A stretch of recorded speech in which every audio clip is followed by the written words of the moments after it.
আমার নাম সন্দীপব্রত দাস, ময়না ব্লক তৃণমূল কংগ্রেস কমিটির সভাপতি। দেখুন, 21শে জুলাই এটা আমাদের তৃণমূল কংগ্রেস যারা আমরা করি, এটা আমাদের কাছে আবেগ, এটা আমাদের অহংকার। কারণ 1993 সালের মমতা বন্দ্যোপাধ্যায়ের নেতৃত্বে যে আন্দোলন সংগঠিত হয়েছিল, অর্থাৎ নো আইডেন্টিটি নো ভোট এবং রাইটার্স বিল্ডিং অভিযান, সেখানে প্রায় 13 জন তরতাজা যুবকের মৃত্যু ঘটেছিল।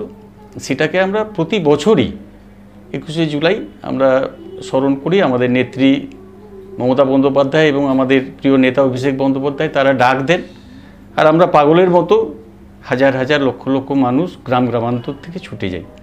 তো এবারে আমরা ময়না ব্লক থেকে ইতিমধ্যেই আমি সমস্ত অঞ্চলের প্রেসিডেন্ট আর প্রধান, উপপ্রধান, আমাদের যারা শাখা সংগঠনের যারা সভাপতি আছেন, সমস্ত স্তরের নেতৃত্ব নিয়ে আমি একটা ব্লক মিটিং করেছি এবং সেখানে পরিষ্কার আমি নির্দেশ দিয়েছি যে এরপরে প্রতিটি অঞ্চলে এই ধরনের মিটিং করতে হবে, অঞ্চল মিটিং, এবং তারপরে প্রতিটি বুথে এই ধরনের মিটিংকে সংগঠিত করতে হবে। তার সাথে সাথে আমরা কয়েকটি জায়গায় পথসভা করব সিদ্ধান্ত নিয়েছি, বিভিন্ন বাজার এলাকায় এবং কিছু বাজার এলাকায় যেখানে জনবহুল এলাকায় সেখানে আমরা দেওয়াল লিখনেরও কাজ শুরু করেছি। এইভাবে প্রচারটাকে আমরা একেবারে প্রান্তিক মানুষের কাজ পর্যন্ত পৌঁছে দিচ্ছি। এবারে নেত্রীর কাছ থেকে কি বার্তা পাওয়ার সম্ভাবনা রয়েছে? এবারে দেখুন, নেত্রীর কাছে প্রতি বছরই আমরা বার্তা পাই আগামী দিনে চলার পথ। আমরা তৃণমূল কংগ্রেস কর্মী, আমাদের নীতি আদর্শ, আমাদের নেত্রী তিনি যেভাবে বলেন, যেভাবে আমাদের গাইড করেন, আমরা ঠিক তার পরের দিন থেকে 21শে জুলাইয়ের পর থেকেই আমরা সেভাবেই আবার নতুন করে শুরু করি। তো এবারেও নিশ্চয়ই তিনি কিছু পথ নির্দেশিকা দেবেন, আমরা সেইভাবে চলব। এবারে লোকসভা নির্বাচনে এই তমলুক লোকসভা আসন হাতছাড়া তৃণমূলে, তো সেটা প্রচার করতে গিয়ে কোথাও আপনারা খামতি অনুভব করছেন, বাধা পাচ্ছেন? হ্যাঁ, দেখুন, এটা নিশ্চিতভাবে আমাদের রাজনৈতিক জীবনের একটা বড় পরাজয় হয়েছে। তো এই নিয়ে আমরা দেখলাম যে সমস্ত পশ্চিমবাংলার সমস্ত জেলাতেই একটা আলাদা ফলাফল, সেখানে তৃণমূলের জয় জয়াকার। কিন্তু এই পূর্ব মেদিনীপুর জেলার দুটো আসনেই আমাদের ভরাডুবি হয়েছে।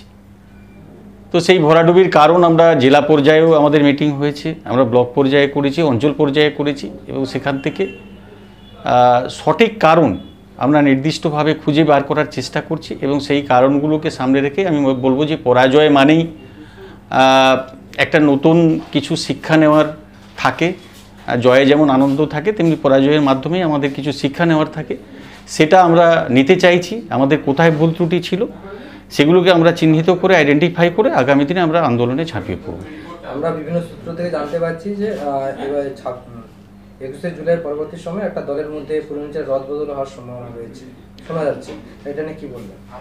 হ্যাঁ, সেটা আপনিও শুনছেন, আমিও আমাদের বেশ কিছু নেতৃত্বের মুখে এই কথাগুলো শুনছি। যদিও আমি একেবারে পার্টির শীর্ষ কর্তারা যারা আছেন তাদের থেকে আমি ওই নিউজটা পাইনি, কিন্তু আমি শুনেছি যে কোথাও কোথাও আমাদের জেলাতেও হয়তো পরিবর্তন হতে পারে, এবং কোন লেভেলে পরিবর্তন হবে, ব্লক লেভেলে হবে না অঞ্চল লেভেলে না জেলা লেভেলে, সেটা নিশ্চিতভাবে আমরা জানতে পারবো 21শে জুলাই, মাঝমাত্র আর কয়েকটা দিন। অনেকে বলছে অন্তর্ঘাত,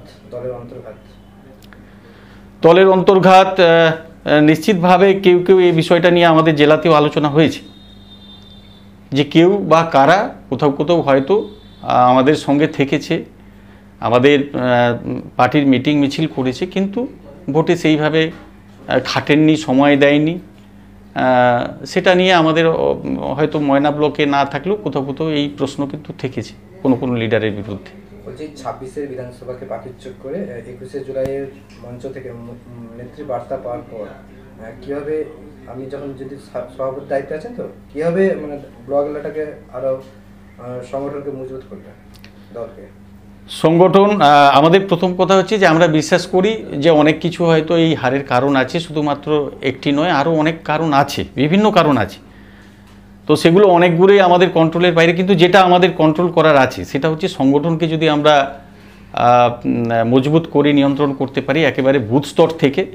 বুথের মানুষ যাকে চায়, আমরা বুথের সভাপতি তাকেই করতে চাই। আগামী দিনে কিছু সংগঠনে পরিবর্তন এবং ঢেলে সাজানোর চিন্তাভাবনা আছে, কারণ কিছু কিছু মুখ বুথ লেভেলে আছে, আমি নিশ্চিতভাবে বলি যে তাদেরকে হয়তো মানুষ সেভাবে সামনের দিকে দেখতে চায় না। তো এটা কিছু কিছু আছে, সেটাও আমরা অনুভব করছি। তো সেটা অনুভব করেই আগামী দিনে আমরা একেবারে বুথ স্তর থেকে ব্লক লেভেল পর্যন্ত সংগঠনকে ঢেলে সাজানোর একটা চিন্তাভাবনা আছে আগামী দিনে। আর একটা হচ্ছে রাজনীতির হাতে করে যেটা হয় কলেজের ছাত্র সংসদ নির্বাচন থেকে দীর্ঘদিন ধরে এটা বন্ধ রয়েছে, তো এটা নিয়ে কি ভাবছেন? হ্যাঁ, এটা কিন্তু দীর্ঘদিন ধরেই কলেজ যে নির্বাচন, আমিও নিজে তমলুক কলেজে যখন পড়তাম সেখানকার আমি ভাইস প্রেসিডেন্ট ছিলাম, আমিও কলেজ রাজনীতি থেকেই উঠে এসেছি, সিপি পরে টিএমসিপি।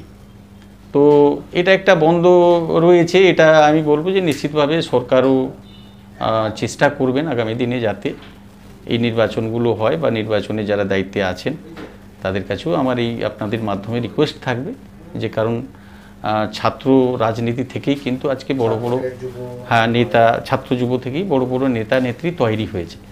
সুতরাং সেটা কেন সমাজে এটা কিন্তু প্রয়োজন আছে। তো ওনারাও নিশ্চয়ই অনুভব করবেন। আগামী দিনে আমিও চাইব যে বিগত বছরগুলোর ন্যায় বা বিগত দিনের ন্যায় যেভাবে কলেজ নির্বাচন হতো সেগুলো অবিলম্বে শুরু হোক।